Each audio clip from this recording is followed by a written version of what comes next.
Hello बच्चों, कैसे हो आप लोग। आज इस वीडियो में हम सीख रहे हैं FY बीकॉम का second semester mathematics and static का chapter number 3 interest and annuity का नेक्स्ट कॉन्सेप्ट। इससे पहले भी हमने सिंपल इंटरेस्ट, कंपाउंड इंटरेस्ट और डेप्रिसिएशन जैसे कॉन्सेप्ट को हमने कंप्लीट कर लिया था। आज जो हम सीखेंगे वो है आपका फ्यूचर वैल्यूज। देखिए, यहाँ पे हम सीखेंगे आज future value in interest and annuity. ठीक है, तो बेसिकली फ्यूचर वैल्यू होता क्या है। देखिए, फ्यूचर वैल्यू भी आपका एक तरह का कंपाउंड इंटरेस्ट ही है। ठीक है, और फ्यूचर वैल्यू को हम इतना समझ सकते हैं कि जो फ्यूचर में हमें टोटल अमाउंट रिसीव्ड होगा, अब इस टोटल अमाउंट के अंदर आपके पास क्या क्या इंक्लूड है। आपका प्रिंसिपल अमाउंट, आपने कितना डिपॉजिट किया हुआ है उसके अंदर, प्लस आपको कितना इंटरेस्ट मिलेगा इसके अंदर। ठीक है, ये दोनों अमाउंट को ऐड कर देंगे तो हमें फ्यूचर वैल्यू मिल जाएगा, राइट। और इस फ्यूचर वैल्यूज को हम सम ड्यू भी बोलते हैं। क्या बोलते हैं? सम ड्यू, राइट। लेकिन ये फॉर्मूला नहीं है, मैं सिर्फ आपको फ्यूचर वैल्यूज की मीनिंग समझा रहा हूँ सिंपल से वर्ड में। फ्यूचर वैल्यू की मीनिंग क्या होगी सिंपल से वर्ड में?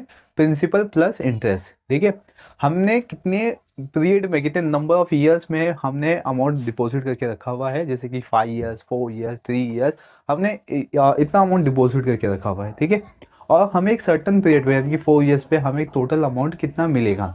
तो इसमें अपना एक प्रिंसिपल अमाउंट है, एक अपने को 4 ईयर्स का इंटरेस्ट रेट मिल जाएगा। ठीक है, अब वो इंटरेस्ट रेट अपना डिसाइडेड होता है। तो अपने को ये क्या होगा, ये सब अमाउंट, टोटल अमाउंट को ही हम क्या बोलेंगे? फ्यूचर वैल्यूज, जैसे हमने कंपाउंड इंटरेस्ट में सीखा था।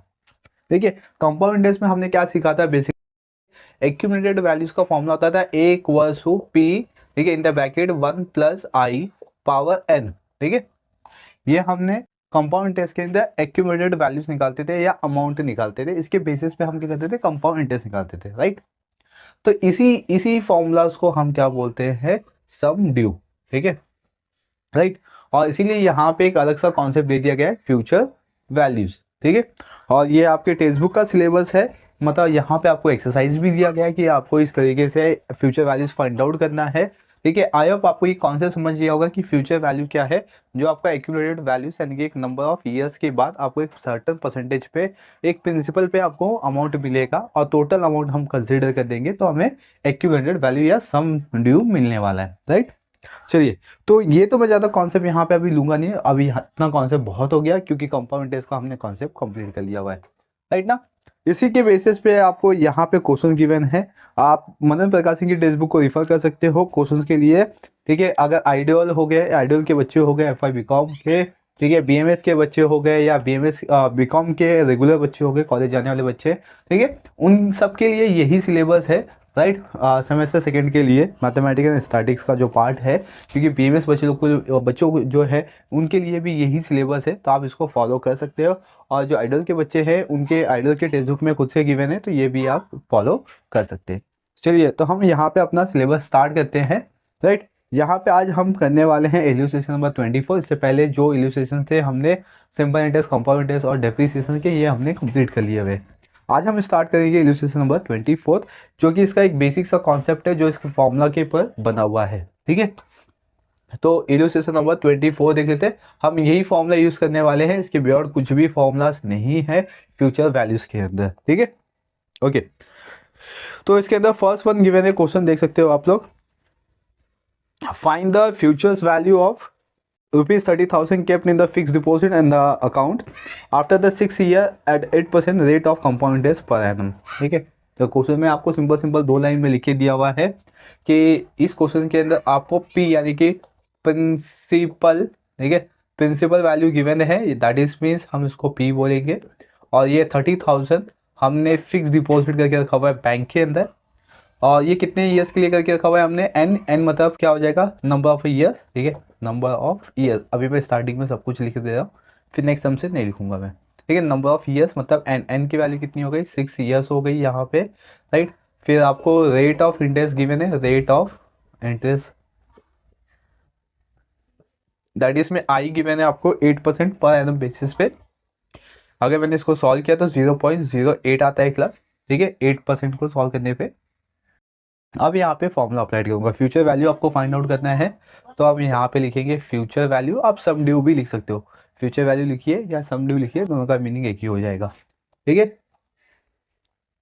तो फ्यूचर वैल्यूज इक्वल्स टू क्या आएगा, इस पे फॉर्मूला क्या था, P in the bracket 1 plus I power n, ठीक है। P क्या है अपने पास 30,000, ठीक है। 1 प्लस आई की वैल्यू कितनी है 0.08, ठीक है। और n कितना है अपने पास 6 ईयर्स है, ठीक है। ओके, तो फर्स्ट वन हमें क्या करना है, ये 30,000 सेम कॉपी करना है, ठीक है। इसको ऐड कर देना है, तो इतना आंसर आएगा ऐड करके। अगर आपको एडिंग नहीं समझ रहा है तो आप कैलकुलेटर से यूज़ कर सकते हो। बेसिकली मैंने ऐड कैसे किया, ये 0+1 किया क्योंकि डेसिमल है ना यहाँ पे, ठीक है। तो डेसिमल के बाद का जो नंबर होता है उसको हम प्लस नहीं करते, ठीक है, क्योंकि ये सिंगल से एक डिजिट है, ठीक है। इसके साथ कोई डेसिमल नहीं है, इसीलिए हम क्या करेंगे 1 + 0 कर देंगे, ठीक है। तो 1.08 ऐसा रिमेनिंग वैल्यूज आ जाएगी यहाँ पे, ठीक है। चलिए, तो ये आ गया। अभी 1.08 का पावर 6 करेंगे हम, तो हम कैलकुलेटर से कर लेंगे। देन अब हम इसका पावर 6 कर देंगे क्लास। तो यहाँ पे लिखते हैं 30,000 को पहले कॉपी करेंगे, ठीक है। एंड देन इसका स्क्वायर करेंगे तो 1.586, ठीक है, और 586874 ये आएगा आंसर। और इसका मल्टीप्लाई करेंगे तो 47,000, ठीक है, 606.23, तो ये आ जाएगा आपका फ्यूचर वैल्यूज़, ठीक है। हम इस तरीके से फ्यूचर वैल्यूज़ निकालते हैं। बेसिकली ये हमने कंपाउंड इंटरेस्ट के अंदर भी कॉन्सेप्ट किया था, सेम इसी तरीके का जो कॉन्सेप्ट है वो कंपाउंड इंटरेस्ट के अंदर भी है, ठीक है। तो इसीलिए मुझे लगता है कि आपको फ्यूचर वैल्यूज़ में ज़्यादा प्रॉब्लम्स नहीं आएगी, आप इसको सॉल्व कर लीजिए, ठीक है। और ये जो फर्स्ट क्वेश्चन था ये बेसिक क्वेश्चन यहाँ पे आपको दिया गया था जो फॉर्मूला बेस्ड था। अब हम मूव ऑन करेंगे यहाँ पे इलस्ट्रेशन नंबर 25 पे। चलिए, मनन प्रकाश सिंह की टेक्स्ट बुक है क्लास, आप देख सकते हो क्वेश्चन नंबर 25। क्वेश्चन नंबर 25 लिखा हुआ है यहाँ पे कि Sakshi invested wanted to invested ₹36,000, ठीक है, और for N years, sorry 10 years के लिए एट 7% कंपाउंड इंटरेस्ट पर एनम इन एक्सिस बैंक पे, ठीक है। तो यहाँ पे जो साक्षी है वो क्या चाहती है कि वो इन्वेस्टमेंट करे 36,000 10 ईयर्स के लिए at 7% per annum compound interest पे, और ये एक्सिस बैंक में चाहती है, ठीक है। और आगे लिखा हुआ है क्वेश्चन पे कि another bank approaches and told her that it will offer, ठीक है, rate of interest, sorry 8% rate of compound interest so that the she will get more amount in a 9 years only. तो find out the which bank she should invest in and why. तो यहाँ पे देखिए obviously bank का इधर पे interest rate compare हो रहा है, तो आपको ये बताना है कि जो साक्षी है वो किस में इन्वेस्टमेंट करे, एक्सिस बैंक में इन्वेस्टमेंट करे या अनदर बैंक में इन्वेस्टमेंट करे कि उसको ज़्यादा अमाउंट मिल सकता है, राइट ना। क्योंकि एक्सिस बैंक क्या कर रहा है यहाँ पे 10 ईयर्स के लिए 7% पर एनम इंटरेस्ट रेट दे रहा है, ठीक है। और अनदर बैंक है, वो बैंक का नाम नहीं दिया गया, अनदर बैंक है, ठीक है। तो यहाँ पे अनदर बैंक है जो क्या कर रही है, साक्षी को ज़्यादा इंटरेस्ट रेट ऑफर कर रही है। तो आपको बताना है कि साक्षी किस में इन्वेस्टमेंट करेगी, एक्सिस बैंक में करेगी या अनदर बैंक में करेगी, ठीक है। और करेगी तो क्यों करेगी, ऑब्वियसली जिसका अमाउंट ज़्यादा मिलेगा, जिसका फ्यूचर वैल्यू ज़्यादा मिलेगा, साक्षी वहाँ पे इन्वेस्टमेंट करेगी। तो हमें क्या करना पड़ेगा, यहाँ पे सबसे पहले हमें एक्यूमुलेटेड अमाउंट या सम ड्यू की वैल्यूज फाइंड आउट करनी पड़ेगी, राइट ना। चलिए, तो यहाँ पे हम स्टेटमेंट लिखते हैं ताकि हमें समझ में आए कि हम सॉल्व कैसे करेंगे। ये 25 है इलस्ट्रेशन। यहाँ पे लिखते हैं कि साक्षी इन्वेस्टेड ₹36,000, ठीक है, फॉर 10 ईयर्स एट, ठीक है, 7% पर एनम इन एक्सिस बैंक। तो हमें यहाँ पे P गिवन है 36,000 और N गिवन है 10 ईयर्स, ठीक है, 10 ईयर्स, और I गिवन है 7%, दैट इज मीन 0.07, ठीक है। 7% को मैंने सॉल्व किया तो कितना आएगा 0.07 आएगा। तो यहाँ पे हम फर्स्ट वन क्या करेंगे ना, जो एक्सिस बैंक है उसका एक एक्यूमुलेटेड अमाउंट या सम ड्यू या आप बोल सकते हैं फ्यूचर वैल्यूज हम निकाल सकते हैं। तो हम यहाँ पे लिखते हैं फ्यूचर वैल्यू। चलिए, तो यहाँ पे ये सम बेसिकली कंपैरिजन वाला सम है जहाँ पे आपको कंपैरिजन करना है एक बैंक से दूसरे बैंक में। तो फ्यूचर वैल्यूज यहाँ पे फॉर्मूला आएगा P in the bracket 1 + I power n, देखिए फॉर्मूला अपने पास यही है फ्यूचर वैल्यूज का। तो मैंने यहाँ पे 1 टाइम लिख दिया है, इसको हाईलाइट कर दिया है, तो अब सेकेंड टाइम नहीं लिखूंगा मैं। आप लोग भी इस तरीके से पेपर को सॉल्व कर सकते हो, 1 टाइम फॉर्मूला लिख दिया, उसको हाईलाइट कर दिया, तो नेक्स्ट टाइम लिखने की नीड नहीं है। तो यहाँ पे चलिए लिखते, ये एक्सिस बैंक का सॉल्व करें तो यहाँ पे मैं लिख देता हूँ एक्सिस बैंक, देखिए पी, यहाँ पे पी 36,000 यानी कि प्रिंसिपल अमाउंट है, और ब्रैकेट 1 प्लस आई, आई कितने हैं 0.07, और पावर में एन, एन कितना है 10 ईयर्स, ठीक है। ओके 36,000 ये हो गया, इधर 1 प्लस 0.7 पावर में 10, तो 36,000। चलिए अब हम इसका पावर ले लेते हैं, 10 कितना आता है देखते, इसको कैलकुलेट करना पड़ेगा हमें कैलसी से, आप लोग भी साथ साथ में कैलसी करके इसका अमाउंट निकाल लीजिए। तो इसका आंसर आ गया है क्लास अपने पास, इनटू में 1.967, ठीक है 1, और यहाँ पे आप पूरा ले सकते हो 5136 ऐसा आया है यहाँ पे, ठीक है, और इसमें मल्टीप्लाई कर दो 36,000, डेसिमल के बाद 4 डिजिट भी लोगे तो भी आपका चल जाएगा क्लास, ठीक है। डेसिमल के बाद कितना 4 डिजिट तो भी चलेगा, ऐसा जरूरी नहीं है कि आपको सब लिख देना है। इसका मल्टीप्लाई करने पे इसका आंसर आया 70,817.45, ठीक है। ये अपने को आ गया एक्सिस बैंक का फ्यूचर वैल्यूज, राइट ना, ये लिखता हूँ मैं एक्सिस बैंक। चलिए ये हो गया फर्स्ट कॉन्सेप्ट। अब अनदर बैंक, अनदर बैंक का कॉन्सेप्ट है, इधर लिखते हैं हम लोग फिर अनदर, ठीक है, स्टेटमेंट देंगे another bank offer 9% per annum, ठीक है 9% पर एनम, कितने ईयर्स के लिए यहाँ पे दिया हुआ है, सॉरी 8%, 9% नहीं 8%, ये ऑफर दिया गया 8% फॉर 9 ईयर्स के लिए, ठीक है फॉर 9 ईयर्स, देखिए वहां पे 10 ईयर्स के लिए था 7%, यहाँ पे 8% फॉर 9 ईयर्स के लिए था, ठीक है। तो हमें कंपैरिजन मिल जाएगा यहाँ पे इजी तरीके से, अगर इसमें 9 ईयर्स में इससे ज़्यादा अमाउंट आता है तो मतलब यहीं पे इन्वेस्टमेंट करना चाहिए, अगर इससे कम आता है तो हमें एक्सिस बैंक में करना चाहिए, ठीक है।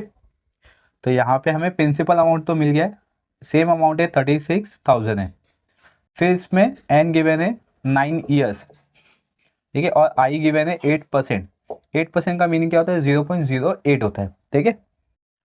सॉल्व कैसे करना है, सेम ऐसे ही यहाँ पे लिखेंगे हम अनदर बैंक, क्योंकि फॉर्मूला हमने ऊपर लिख लिया हुआ है, तो सीधा लिखेंगे अनदर बैंक इक्वल टू, ठीक है, फॉर्मूला नहीं लिखूंगा, सीधा अमाउंट सब्स्टिट्यूट करूंगा यहाँ पे 36,000 इन द ब्रैकेट 1 प्लस आई की वैल्यू क्या है 0.08 और पावर में क्या है 9, ठीक है 36,000 ये हो गया, इसको ऐड कर देंगे तो 1.08 पावर 9, समझ रहे यहाँ पे।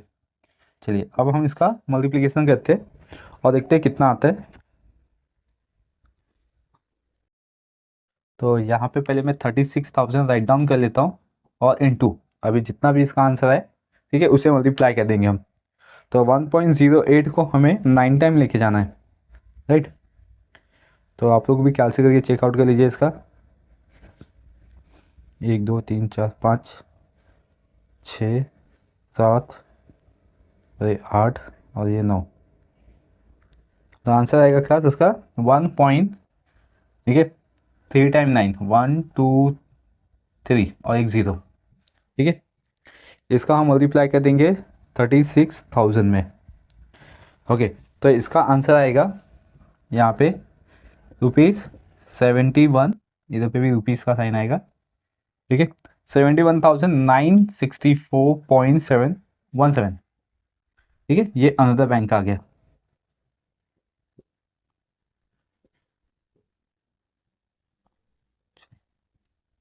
तो क्वेश्चंस आपको समझ गया था क्लास, क्या था कि एक एक्सिस बैंक है, ठीक है, तो उसमें आपको 10 ईयर्स के लिए 7% का इंटरेस्ट रेट मिलेगा 36,000 पे, और एक अनदर बैंक है जो साक्षी के पास जाके अप्रोच करती है और अपने ऑफर्स को और बोलती है कि वहाँ पे आपको 8% का इंटरेस्ट रेट मिलेगा 9 ईयर्स के लिए, ठीक है।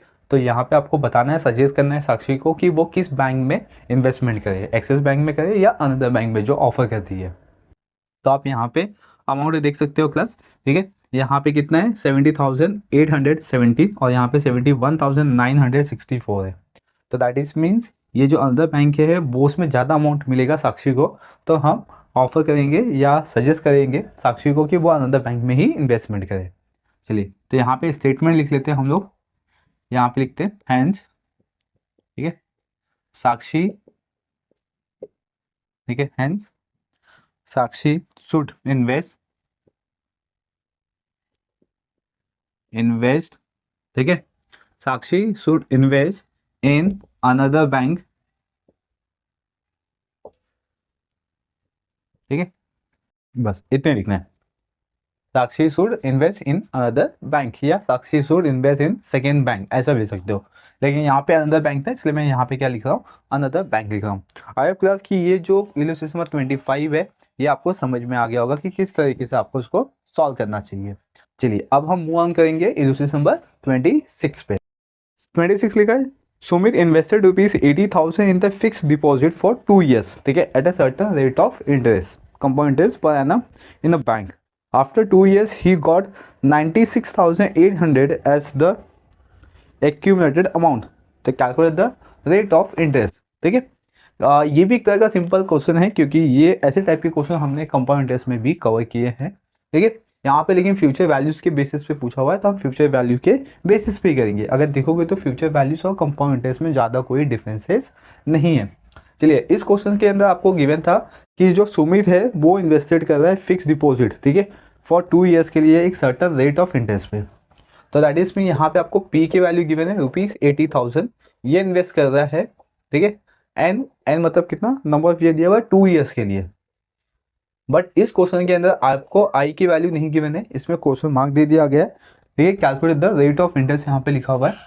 और बट इसको एक्यूमुलेटेड अमाउंट मिलेगा, एक्यूमुलेटेड अमाउंट यहाँ पे देख सकते हो, ए की वैल्यू है या सम ड्यू फ्यूचर वैल्यूज है, और फ्यूचर वैल्यूज कितना है इसमें 96,800, ठीक है, कितना मिलेगा 96,800 मिलेगा क्लास, राइट ना। इतना क्वेश्चन में आपको गिवन है। करना क्या है क्लास, बहुत ही सिंपल है, इसमें आपको सिर्फ फ्यूचर वैल्यूज अप्लाइड करना है, ठीक है। फ्यूचर वैल्यूज का फॉर्मूला क्या है इसका, इन द ब्रैकेट, ठीक है, इसको हम ए लिखेंगे, ये ए होता है यहाँ पे, इसका फॉर्मूला लिखेंगे class P in the bracket 1 + i power n। जब भी आप सम सॉल्व करो तो पहले फॉर्मूला लिख दो, ठीक है, इस पर भी आपको मार्क्स मिल जाता है। ओके, ए कितना है अपने पास, यहाँ पे देख सकते हो, ए है 96,800, ठीक है, इक्वल टू पी कितना है इसमें 80,000, तो 80,000 लिखा है यहाँ पे, फिर 1 + i की वैल्यू कितनी है नहीं पता हमें, यही तो कैलकुलेट करना है, और n गिवन है 2 years, राइट ना। सब कुछ हमने प्रॉपर तरीके से प्लेसिंग कर देना है। अब ये 80,000 यहाँ पे मल्टीप्लीकेशन पे इस साइड आएगा तो डिवाइड, ठीक है, 96,800 और उसको डिवाइड कर देंगे हम 80,000 से, और इक्वल्स तो यहाँ पे क्या है 1 + i पावर 2, तो इसको हम कैंसिल कर देंगे, तो मतलब यहाँ पे देख सकते हो कैलकुलेट करने पे 2 0 कैंसिल, ठीक है, और उसको हम डिवाइड कर देंगे क्लास, इसको डिवाइड करने पे इसका आंसर आएगा 1.21, ठीक है, कैंसिल कर सकते हो, 968 को 800 से डिवाइड कर दोगे तो 1.21 आएगा, इक्वल्स हो 1 + i पावर में कितना है 2, ठीक है। ये वाला जो लिखा है ना 1.21, इसको इस फॉर्मेट में लेके आना है, यहाँ पे स्क्वायर है ना, इसको भी स्क्वायर के फॉर्मेट में लेके आना है। जब मैं इसको स्क्वायर के फॉर्मेट में लेके आऊँगा तो मुझे मालूम है ये 11 का स्क्वायर है, किसका स्क्वायर है 11, बट यहाँ पे डेसिमल है तो मुझे 1.1 लिखना होगा, ठीक है, 11 के डेसिमल में, तो 1 + i पावर कितना हो गया 2।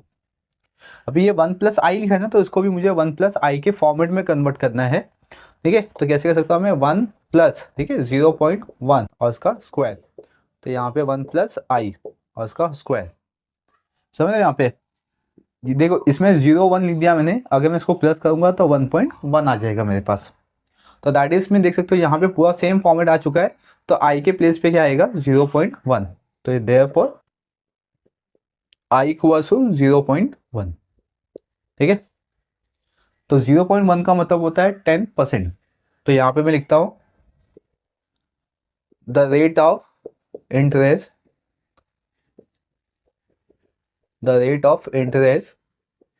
ठीक है, इज 10% पर एनम। ओके, तो बस इतनी ही है, ये हो गया आपका illustration number 26। I hope class की ये क्वेश्चन आपको समझ में आ गया होगा कि किस तरीके से आपको सॉल्व करना चाहिए। अब हम नेक्स्ट वन मूव ऑन करते हैं इलस्ट्रेशन नंबर 27 पे, जो कि ये फ्यूचर वैल्यू का लास्ट क्वेश्चन होगा इलस्ट्रेशन का, ठीक है। इसके बाद हम नेक्स्ट लेक्चर में सीखेंगे प्रेजेंट वैल्यू। प्रेजेंट वैल्यू भी सेम इसी तरीके से फ्यूचर वैल्यू के बेसिस पे है। ठीक है, फ्यूचर वैल्यू के बेसिस पे मतलब इसका मतलब ये नहीं कि इसका मेथड सेम होगा, उसमें कुछ अलग फॉर्मूला से जो हम नेक्स्ट लेक्चर में बहुत ही अच्छी तरीके से सीखने वाले हैं। राइट, चलिए अब हम मूव ऑन करते हैं क्वेश्चन नंबर 27 पे। Kanchan wanted to invest a certain amount in the bank at a certain rate of compound interest. देखिए अब ये जो क्वेश्चन है इसके अंदर आपको सर्टन अमाउंट इन्वेस्टमेंट करना चाहती है कंचन, और इसका रेट ऑफ इंटरेस्ट भी सर्टन दिया हुआ है कंपाउंड इंटरेस्ट बेसिस पे। मतलब ना आपको प्रिंसिपल अमाउंट दिया गया है ना आपको रेट ऑफ इंटरेस्ट दिया गया है। ठीक है, आगे लिखा हुआ है द बैंक प्रॉमिस टू पे हर ₹73,000, ठीक है, 205। बैंक कितना पे करना चाहती है? 73,205 rupees. If she invested it for 4 years, ठीक है, अगर वो इन्वेस्टमेंट करना चाहती है 4 years के लिए तो मतलब एन मिल गया हमें 4 years and ₹88,578.05 if she invested it for 6 years। तो यहाँ पे दो कंडीशन दे दिया गया है, एक ये दिया हुआ है 4 years के लिए और दूसरा कंडीशन यहाँ पे ए की वैल्यू दिया गया है 88,000, राइट, 578.05 कितने ईयर्स के लिए?